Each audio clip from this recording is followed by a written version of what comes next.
ડભોઈ નગરપાલિકા વિસ્તારમાં સ્વસહાય જૂથની બહેનો દ્વારા સૂકો અને ભીનો કચરો અલગ રાખવાની સમજ અપાઈ. ડભોઈ નગરપાલિકા વિસ્તારમાં સરકારશ્રીની ગુજરાત શહેરી આજીવિકા મિશન હેઠળ ચાલતા સ્વસહાય જૂથની બહેનોની ટીમો બનાવી નગરમાં કચરો લેવા માટે ફરતા વાહનો દીઠ 2 થી 2 બહેનોની નિમણૂક કરવામાં આવી છે.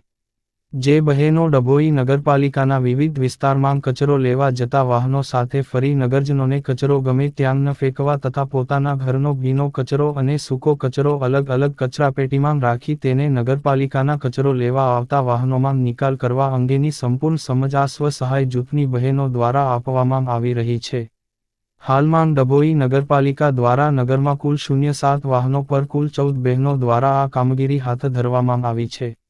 જેમાં રાધેશ્યામ સખી મંડળ, દયારામ સખી મંડળ, જય ભોલે સખી મંડળ, સરકાર સખી મંડળ, જય અંબિકા સખી મંડળ વગેરે સ્વસહાય જૂથની બહેનો ખૂબ ઉત્સાહ સાથે જોડાય છે. આ સ્વસહાય જૂથની બહેનોની ટીમો ડભોઈના દરેક વિસ્તારમાં ઘરે ઘરે જઈને વેસ્ટ કલેક્શન તથા ભીનો કચરો અને સૂકો કચરો અલગ અલગ કરવાની સમજ પૂરી પાડે છે. આ પ્રવૃત્તિથી નગરમાં સ્વચ્છતા અંગે વધુ જાગૃતતા આવી છે. સાથે સાથે આ મહિલાઓને રોજગારી પણ મળી રહી છે. આ કામગીરી માટે નગરપાલિકાના ચીફ ઓફિસર શ્રી જયકિશન તડવીના માર્ગદર્શન હેઠળ સેનેટરી ઇન્સ્પેક્ટર મહેશભાઈ વસાવા તથા આ યોજનાના મેનેજર શ્રી અર્ચનાબેન પરમાર તેમજ સમાજ સંગઠક પ્રવીણભાઈ બારિયા દ્વારા આ કામગીરીનું સફળ અમલવારી કરવામાં આવી રહી છે. Maheshbhai Parmar, reporter Fazal Razak Khatri, GPK news.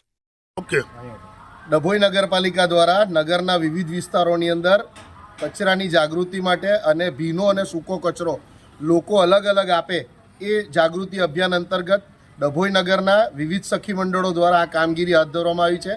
દરેક વાહન દીઠ 2 સખી મંડળની બહેનો અમે મૂકી છે, જે બહેનો સ્વચ્છતા અંગે નગરમાં જાગૃતિ લાવે છે, સાથે સાથે ભીનો અને સૂકો કચરો અલગ આપવા માટે લોકોને પ્રોત્સાહિત કરે છે.